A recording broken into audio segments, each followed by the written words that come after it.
ക്രിയാത്മകമായും ശാസ്ത്രീയമായും social media ഉപയോഗങ്ങളെ എങ്ങനെ ക്രമീകരിക്കാം എന്നതിനെക്കുറിച്ചാണ് ഇന്നത്തെ നമ്മുടെ ചർച്ച.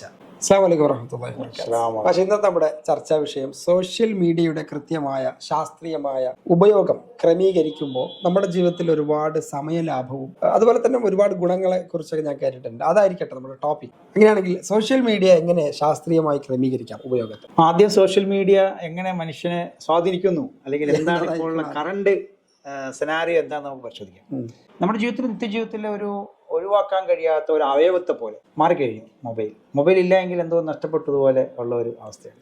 പലപ്പോഴും പല സുഹൃത്തുക്കളും പറയാറുണ്ട്, കയ്യിൽ നിന്ന് മാറിക്കഴിയുമ്പോഴത്തേന് എന്തോ ഒരു ശൂന്യത അനുഭവിക്കുന്നവരുണ്ടാവും. അത്രയ്ക്കും മനുഷ്യ ജീവിതത്തിൽ ഇടപഴകിപ്പോയ അല്ലെങ്കിൽ ഒരു അവയവത്തെ പോലെ ഘനീഭവിച്ചു പോയ ഒരു ഡിവൈസാണ്. പ്രത്യേകിച്ച് മൊബൈലിനെ സംബന്ധിച്ചിടത്ത് പറയുമ്പോൾ നമുക്ക് കൊണ്ടു നടക്കാൻ കഴിയുന്നത് കൊണ്ട് അതിൻ്റെ യൂസേജ് കുറച്ചും കൂടെ കൂടുതലായി. അവിടെയാണ് സോഷ്യൽ മീഡിയയുടെ ഉപയോഗത്തിൽ നമുക്ക് ആധുനിക യുഗത്തിൽ ഒരു വലിയ ക്രൈസിസ് ആയിട്ട് നമ്മളെ ബാധിച്ചുകൊണ്ടിരിക്കും.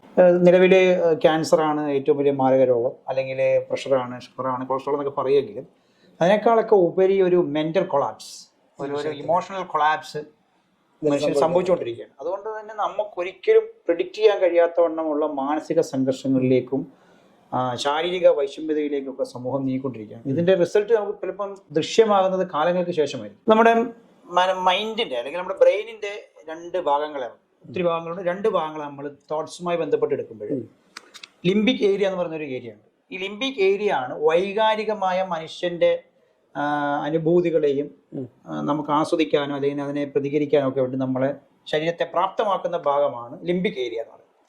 ഈ ലിംബിക് ഏരിയയിലാണ് നമുക്ക് സന്തോഷവും സന്താപവും ദുഃഖവും സങ്കടവും എല്ലാം ഉണ്ടാകുന്നത് ആ ഏരിയയിലാണ്. അത് ഓരോ സെനാരിയോ അനുസരിച്ചിട്ട്, ഓരോ സാഹചര്യങ്ങൾ അനുസരിച്ച്, സിറ്റുവേഷൻ അനുസരിച്ചിട്ട് അത് മാറിക്കൊണ്ടിരിക്കും. അപ്പൊ ഈ വൈകാരികമായ ഒരു അവസ്ഥയിൽ ഒരാൾക്ക് നിലനിൽക്കാനുള്ള ഒരു സമയം ആവശ്യമാണ്. ഇപ്പോൾ ഒരു മരണവാർത്ത കേൾക്കുമ്പോൾ നിലനിൽക്കുന്ന മൈൻഡിൽ നിന്നും സിറ്റുവേഷനിൽ നിന്നും അവനെ മൈൻഡിനെ ചേഞ്ച് ആകുന്ന ഒരു ടൈമുണ്ട്.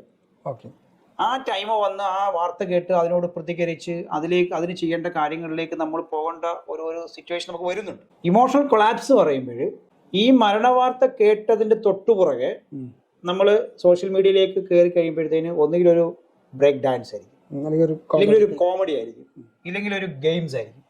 അപ്പം നമ്മുടെ ബ്രെയിൻ ലിംബിക് ഏരിയക്ക് ഒരു പ്രത്യേക സിറ്റുവേഷനിൽ ലഭിക്കേണ്ട ആ ടൈമിന് എന്ത് ചെയ്യുന്നു, പുതിയ ഒരു സിറ്റുവേഷൻ കൊളാപ്സ് ആക്കുന്നു അല്ലെങ്കിൽ തകർക്കുന്നു. അപ്പൊ ഇത് മിക്സ് ആയി പോകുന്നു. അപ്പം എന്താണ് യഥാർത്ഥ വൈകാരികത അല്ലെങ്കിൽ വികാരം എന്താണ് എന്ന് മനുഷ്യന് തിരിച്ചറിയാൻ കഴിയാത്ത ബ്രെയിൻ കൺഫ്യൂസ്ഡ് ആയി പോകും. ഇതിനാണ് നമ്മൾ ഇമോഷണൽ കൊളാപ്സ് എന്ന് പറയുന്നത്. ഇന്ന് ന്യൂ ജനറേഷനിൽ ഏറ്റവും അധികം കണ്ടിരിക്കുന്ന ഒരു വിഷയമാണ്. ഒരു വലിയ മാരകമായ ഒരു അപകടം അല്ലെങ്കിൽ ന്യൂസ് കേട്ടാലൊന്നും വലിയ വൈകാരികമായ ഒന്നും അവന് മനസ്സിലാക്കാൻ കഴിയുന്നില്ല. കാരണം അതിന് മുമ്പ് തന്നെ അവൻ മറ്റൊരു ഫീലിംഗിലേക്ക് പോയി കഴിഞ്ഞു. അതായത് മനസ്സിലാക്കി എടുക്കാനുള്ള ഒരു കഴിവിലേക്ക് അവന്റെ ബ്രെയിൻ വളരുന്നില്ല. അതിനുള്ള സാഹചര്യം ചെറുപ്പം മുതലേ കുട്ടികൾക്ക് നഷ്ടപ്പെട്ടു പോയി. അത് വളരെ പ്രധാനപ്പെട്ട ഒരു കാര്യമാണ്. നമ്മളിപ്പോൾ റീൽസുകളിലേക്ക് കിടക്കുമ്പോൾ പെട്ടെന്ന് ഇപ്പോൾ ഗസയിലെ പട്ടിണിയിൽ ബുദ്ധിമുട്ടുന്ന ആളുകളുടെ റീൽസ് കണ്ണ് നിറയും മുമ്പ് തന്നെ ആ റീൽസ് കഴിഞ്ഞ് അടുത്തതൊരു ബ്രേക്ക് ഡാൻസ് ആയിരിക്കും വരിക, അല്ലെങ്കിൽ ഒരു കൊമേഡി ആയിരിക്കും, ഒരു സിനിമ ആയിരിക്കും വരിക. ആ ഫീലിങ്സ് പെട്ടെന്ന് മാറി. അത് വളരെ പ്രധാനപ്പെട്ട ഒരു പോയിന്റാണ്. സോഷ്യൽ മീഡിയ എന്ന് പറയുന്നത് സ്വാഭാവികമായിട്ടുണ്ടാകുന്നത് മനുഷ്യനെ അവിടെ നിലനിർത്താനുള്ള എല്ലാ ടെക്നിക്കുകളും ഈ സോഷ്യൽ മീഡിയ കോർപ്പറേറ്റ്സ് ചെയ്തിട്ടുണ്ട്.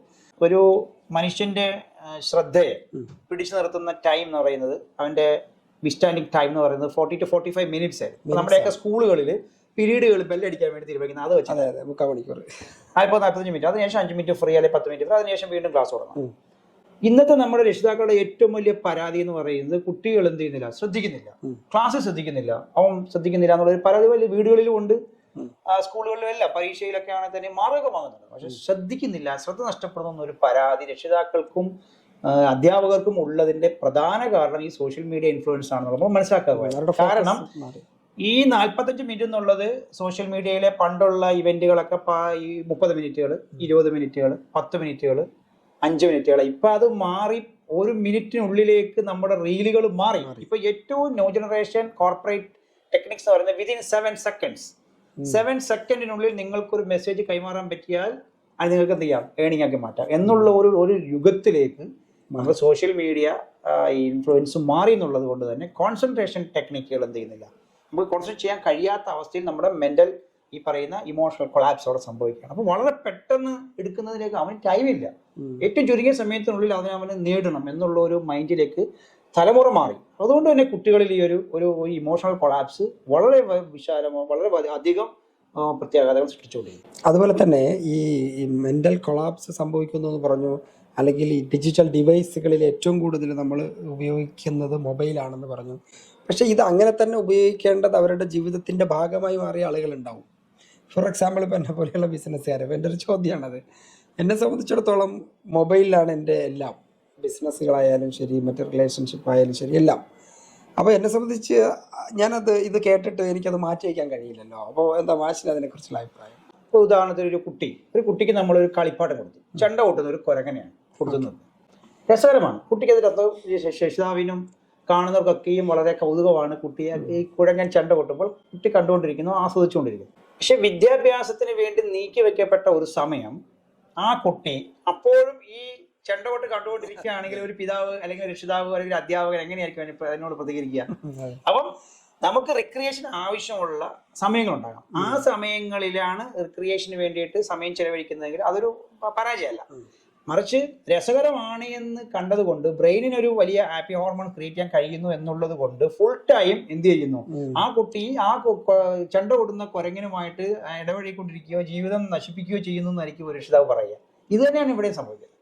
ഇവിടെ സോഷ്യൽ മീഡിയ എന്ന് പറയുന്നത് ഒരാളെ സംബന്ധിച്ച് അദ്ദേഹത്തിന്റെ ജീവിതത്തിൽ ജോലിയുമായി ബന്ധപ്പെട്ട് അതിനെ ഏണിയാക്കി മാറ്റാൻ കഴിയുന്ന ആ സമയമാണ് അദ്ദേഹം ഉപയോഗിക്കുന്നതെങ്കിൽ അത് ഇറ്റ് ഈസ് പോസിറ്റീവ്. അതായത് ക്രമീകരിക്കുക എന്നുള്ളതാണ്. അത് മാത്രമല്ല ബെനിഫിറ്റ് ഉണ്ടെങ്കിൽ സത്യത്തിൽ അത് അവന്റെ പ്രൊഫഷനായി മാറുകയാണെങ്കിൽ അത് അങ്ങനെ വളരെ തന്ത്രപരമായിട്ട് ഈ ഡിവൈസിനെ ഉപയോഗിക്കുക എന്നുള്ളതാണ്. അതെ. ഇപ്പം ബിസിനസ്മാൻ ആയ നിങ്ങൾക്ക് ഒത്തിരി സമയം കോൺസെൻട്രേറ്റ് ചെയ്യുകയും പുതിയ ബിസിനസ് മേഖല കാണുകയും പുതിയ മേച്ചിൽപ്പുറങ്ങൾ തേടുകയും ചെയ്യേണ്ട ഒരു വ്യക്തി എന്നുള്ള നിലയിൽ നിങ്ങളെയും അതിന്റെ അഡിക്റ്റ് ആക്കാൻ വേണ്ടി സോഷ്യൽ മീഡിയ എന്ത് ചെയ്യുന്നുണ്ട്, ഇൻഡയറക്റ്റ് ശ്രമിച്ചുകൊണ്ടിരിക്കുന്നുണ്ട്. അപ്പൊ നിങ്ങൾക്ക് ഒരു ബിസിനസ് എടുക്കേണ്ട ഒരു സമയം, അല്ലെങ്കിൽ നിങ്ങളുടെ ഒരു ന്യൂ ജനറേഷൻ തോട്ട്സ് വരേണ്ട ഒരു സമയം ഈ പറയുന്ന സോഷ്യൽ മീഡിയ ഏതെങ്കിലും ഒരു ആപ്പ് നിങ്ങളെ ഹൈജാക്ക് ചെയ്യുന്നുവെങ്കിൽ നിങ്ങളും പറയത്തിനാണ്. അപ്പൊ ക്രിയേറ്റീവായിട്ട് ഉപയോഗിക്കുക എന്നുള്ളതാണ് അവിടെ അത് ബുദ്ധിപരമായ ഒരു സമയം. പിന്നെ അതൊരു ചതിക്കുഴി പോലെയാണ്. നമ്മൾ ഈ പറയും പോലെ ബിസിനസ് ആണെങ്കിലും സം ടൈം ഒരു ഫ്രീ ടൈം കിട്ടിയാൽ ഉടനെ തന്നെ കയറി വരുന്നത് എന്തായാലും നോക്കിപ്പോവും. ഈവൻ അമ്പലത്തിലെ പൂജാരിയെയും പള്ളിയിലെ പുരോഹിതനെയും മോസ്കുകളിലെ ഉസ്താദുമാരെ എന്ത് ചെയ്തിട്ടുണ്ട്, സ്വാധീനിച്ചിട്ടുണ്ട്. അവരുടെ ആരാധനാക്രമങ്ങളിലും അതിന്റെ ആധ്യാത്മിക വശങ്ങളിലും ഒക്കെ എന്ത് ചെയ്യുന്നുണ്ട്, ഇതിനെ സ്വാധീനം നമുക്ക് കാണാൻ കഴിയും. അവനെ സാധാരണക്കാരുടെ കാര്യമില്ല. അവിടെ ഒരു സൊസൈറ്റിയിൽ മൊത്തമായിട്ട് ഇൻഫ്ലുവൻസ് ചെയ്യുന്ന കാര്യമാണ് ഈ പറയുന്ന ഇമോഷണൽ കൊളാപ്സ്. ഇങ്ങനെ political leaders, family, religious leaders, ഏത് ഫീൽഡിലും എന്ത് ചെയ്യുന്നുണ്ട്, സോഷ്യൽ മീഡിയ ഇൻഫ്ലുവൻസ് ഈ പറയുന്ന ഇമോഷണൽ കൊളാപ്സ് ഉണ്ടാക്കുന്നുള്ളത് ഒരു റിയാലിറ്റിയാണ്. ഇതൊക്കെ പറയുമ്പോഴും സോഷ്യൽ മീഡിയയുടെ ഒരു പോസിറ്റീവായ ഒരു മറുവശം അത് നിഷേധിച്ചുകൊണ്ടല്ലല്ലോ നമ്മളിത് പറയണേ. കാരണം അതിൻ്റെ മറുവശം എന്ന് പറയുന്നത് സോഷ്യൽ മീഡിയ ഉപയോഗത്തിലൂടെ രാഷ്ട്രീയമാവട്ടെ, മതപരമാവട്ടെ, സാംസ്കാരികമാവട്ടെ, കലാപരമാവട്ടെ, ഇനി എക്കണോമിക്കൽ സംഗതികളാകട്ടെ, അതിൽ വലിയ സാധ്യതകളും കിടപ്പുണ്ട്. അതെങ്ങനെ പോസിറ്റീവായി ഉപയോഗിക്കുക, ക്രിയാത്മകമായി ക്രമീകരിക്കുക ആ സമയത്ത് എന്നുള്ളിടത്താണ് നമ്മുടെ ചർച്ച.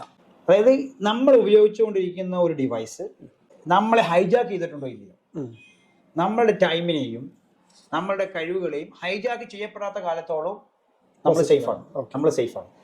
നമ്മളൊരു ദിവസം എടുത്തു കഴിയുമ്പോൾ നമ്മളുടെ എത്ര മിനിറ്റുകളാണ് ക്രിയേറ്റീവായിട്ട് നമ്മൾ ഉപയോഗിച്ചത്, അതിനൊരു ബെനിഫിഷ്യൽ എന്ന് പറയാൻ കഴിയുന്ന, ഒന്നുകിൽ അക്വയറിംഗ് നോളജ്, നമുക്ക് ജ്ഞാനം സമ്പാദിക്കാൻ വേണ്ടി ഉപയോഗിച്ച സമയം, ഇല്ലെങ്കിൽ നമ്മൾ ഏണിങ്ങിന് വേണ്ടി ഉപയോഗിച്ച സമയം, നമുക്കൊരു വരുമാനം മാർഗം വേണ്ടി കിട്ടുന്നു, നമ്മൾ ഒരു മെസ്സേജ് കൺവേ ചെയ്യാൻ വേണ്ടിയിട്ട്, ഒരു പോസിറ്റീവായ മെസ്സേജുകൾ കൺവേ ചെയ്യാൻ വേണ്ടി നമ്മൾ ഉപയോഗിച്ചതാണ്. ഇതിനെയൊക്കെ നമ്മൾ കമ്പാർട്ട്മെന്റലൈസ് ചെയ്ത് കഴിഞ്ഞാൽ നമുക്കൊരു ദിവസത്തെ നമ്മുടെ സോഷ്യൽ മീഡിയ യൂസ് ചെയ്തതിന് ടൈമിനെ എന്ത് ചെയ്യാം, കാറ്റഗറൈസ് ചെയ്യാൻ പറ്റും. നമ്മളിപ്പോൾ ഈ പറയുന്നതും ഒരു സോഷ്യൽ മീഡിയ ആപ്ലിക്കേഷനാണ്. അപ്പോൾ ഈ ആപ്ലിക്കേഷനിൽ നമ്മളുടെ ഈ ഒരു 10 മിനിറ്റ് ഇത് കാണുന്ന വ്യക്തിയിൽ എന്ത് റിസൾട്ടാണ് ഉണ്ടാക്കുന്നത്, അത് പോസിറ്റീവായ റിസൾട്ട് ആണെങ്കിൽ ഇറ്റ് ഈസ് യൂസ്ഫുൾ. അപ്പോൾ നമ്മൾ കണ്ടുകൊണ്ടിരിക്കുന്ന ഓരോ സോഷ്യൽ മീഡിയയിലുള്ള ഓരോ നിമിഷങ്ങളും എന്തിനാണ് നമ്മുടെ ടൈമിനെ ചെലവഴിച്ചതെന്ന് നമ്മൾ ഓരോരുത്തരുമാണ് അതിനെ വിലയിരുത്തുക. ആ സോഷ്യൽ മീഡിയ ഞങ്ങൾ ഉപയോഗിക്കുന്നുണ്ടല്ലേ നിങ്ങളുടെ ഈ ചർച്ചയെ ഞങ്ങൾ കാണണമെന്ന് ചോദിക്കാം. പക്ഷെ അവിടെയാണ് മാഷിപ്പോൾ പറഞ്ഞ സോഷ്യൽ മീഡിയ നമ്മൾ എതിർക്കുന്നില്ല, മൊബൈലിനെ എതിർക്കുന്നില്ല, നമ്മുടെ കോർപ്പറേറ്റുകളെ എതിർക്കുന്നില്ല. നമ്മൾ പറയുന്നത് നമ്മൾ ഉദ്ദേശിക്കുന്ന നമ്മുടെ ടൈമിനെ ക്രിയാത്മകമായി ഉപയോഗിക്കാനായിട്ട് ഒരു മനുഷ്യനെ പ്രാപ്തരാക്കുക എന്നുള്ളതാണ്. അത് എത്രമാത്രം പ്രാപ്തി ഒരു വ്യക്തിക്കുണ്ടോ അത്രയും സക്സസ്ഫുൾ ആയിരിക്കും അദ്ദേഹത്തിന്റെ ലൈഫ്. അപ്പോൾ അതിൻ്റെ ഫോക്കസ് നഷ്ടപ്പെടുന്നുണ്ട് എങ്കിൽ ഒരു വ്യക്തിക്ക് സോഷ്യൽ മീഡിയയിൽ അഡിക്ഷനായി പോവുകയോ റീലുകൾക്ക് അടിമയായി പോവുകയോ തൻ്റെ വികാരങ്ങളെ കൃത്യമായ സമയങ്ങളിൽ പ്രതിഫലിപ്പിക്കാൻ കഴിയാത്തതിൽ പരാജയപ്പെട്ടു പോവുകയോ ചെയ്യുന്നുവെങ്കിൽ അദ്ദേഹത്തിന്റെ ജീവിതം സോഷ്യൽ മീഡിയ കൊണ്ട് നശിച്ചു പോയി എന്ന് നമുക്ക് പറയാൻ കഴിയും. അല്ലാതെ കണ്ട് സോഷ്യൽ മീഡിയ ഉപയോഗിക്കുന്ന എല്ലാവരും നശിച്ചു എന്നുള്ള ഒരു കൺസെപ്റ്റ് അല്ല നമ്മളിവിടെ കൺവേ ചെയ്യാം. അതെ, തീർച്ചയായിട്ടും നമുക്ക് അതിന്റെ പോസിറ്റീവായ ഘടകത്തെയും ശാസ്ത്രീയമായി അതിന്റെ സമയ ക്രമീകരണത്തെയും എങ്ങനെ കൊണ്ടുവരും എന്നുള്ളതാണ്. കാരണം സമയം വളരെ വിലപ്പെട്ടതാണ്, നമ്മൾ കളയുന്ന ഓരോ സെക്കൻഡിലും. കഴിഞ്ഞ 2-3 വർഷക്കാലങ്ങളിലായിട്ട് നമ്മൾ സിവിൽ സർവീസിന്റെ റാങ്കുകൾ നേടുന്ന വിദ്യാർത്ഥികളുടെ ഇന്റർവ്യൂകൾ ശ്രദ്ധിച്ചു കഴിഞ്ഞാൽ സോഷ്യൽ മീഡിയ പാടെ ഉപേക്ഷിച്ചു എന്നുള്ള ചില പോയിന്റുകൾ ആ വിദ്യാർത്ഥികൾ പറഞ്ഞായിട്ട് നമുക്ക് മനസ്സിലാക്കാൻ കഴിയും. അതുപോലെ തന്നെ ഇതിന്റെ കോട്ട ഉൾപ്പെടെയുള്ള രാജസ്ഥാനിലെ കോട്ട ഉൾപ്പെടെയുള്ള ഇതിന്റെ വലിയ ട്രെയിനിങ് ഹബ്ബുകളിൽ വളരെ റെസ്ട്രിക്റ്റഡ് ആയിട്ട് മാത്രമേ സോഷ്യൽ മീഡിയ ഉപയോഗം പാടുള്ളൂ എന്നുള്ള നിയന്ത്രണം വെച്ചിട്ടുണ്ട്. അതെല്ലാം തന്നെ നമ്മുടെ ബ്രെയിനെ ഹൈജാക്ക് ചെയ്യുന്നതിൽ നിന്നും കുട്ടികളെ രക്ഷപ്പെടുത്തുക എന്നുള്ള ഒരു സംവിധാനം വളരെ ഇമ്പോർട്ടൻ്റ് ആയിട്ട് വിദ്യാർത്ഥികളത് ശ്രദ്ധിക്കണം. പിന്നെ കുടുംബിനികൾ, രക്ഷിതാക്കൾ, ബിസിനസ്സുകാരെല്ലാം അവരുടെ ഫോക്കസ് ചെയ്യപ്പെടുന്ന വിഷയങ്ങൾ കഴിഞ്ഞാൽ ഉണ്ടാകുന്ന സമയത്ത് ക്രമീകരിക്കുക എന്നുള്ളതാണ്. റിക്രിയേഷനുകൾക്ക് വേണ്ടി നമ്മൾക്ക് എന്തെല്ലാം സാധ്യതകൾ ഉണ്ടായിരുന്നു അതൊക്കെയും എന്ത് ചെയ്തിട്ടു ഡിജിറ്റലൈസ് ചെയ്തു എന്നുള്ളതാണ് ഇവിടുത്തെ ഒരു പരാജയം. കാരണം പണ്ടൊരു നാടകം കാണുമ്പോൾ നമുക്ക് തിയേറ്ററുകളിൽ പോകണമായിരുന്നു, ഒരു ഡാൻസ് കാണണമെങ്കിൽ നമ്മൾ അവിടെ അങ്ങനെയുള്ള സെന്ററുകളിൽ പോകണമായിരുന്നു, ഒരു കളി കാണണമെങ്കിൽ ഗ്രൗണ്ടിൽ പോകണമായിരുന്നു. ഇതിനെയെല്ലാം ഈ പറയുന്ന ഒരു ചെറിയ ഡിവൈസിലേക്ക് നമ്മൾ മിനിമൈസ് ചെയ്ത് കഴിഞ്ഞു. അപ്പം നമുക്ക് എങ്ങും പോകാതെ തന്നെ എല്ലാ കാര്യങ്ങളും നേടിയെടുക്കാൻ കഴിയുന്ന ഒരു ഡിവൈസിലേക്ക് നമ്മൾ മാറിയപ്പോൾ നമ്മൾ ശരിക്കും മടിയനായി മാറുകയോ ഒരിടത്ത് ഇരുന്നുകൊണ്ട് തന്നെ എല്ലാ കാര്യങ്ങളും ചെയ്യാൻ കഴിയുന്ന ഒരു അവസ്ഥയിലേക്ക് പോകുമ്പോഴാണ് മൈൻഡിന് യഥാർത്ഥത്തിൽ മൈൻഡിനെ സംബന്ധിച്ചിടത്തോളം പറയുന്ന ലിംബിക് ഏരിയയിൽ ഉണ്ടാകുന്ന ഈ ഒരു കൊളാപ്സ് അവന്റെ ശാരീരിക മാനസിക ആരോഗ്യത്തെ തകർക്കുന്നു എന്നുള്ളതാണ് നമ്മൾ ഈ പറയുന്ന ഡിജിറ്റൽ കൊളാപ്സ്. നമ്മൾ ഈ മെന്റലി പറയുന്ന ഇമോഷണൽ കൊളാപ്സ് കൊണ്ട് നമ്മളിവിടെ അർത്ഥമാക്കുന്നത്.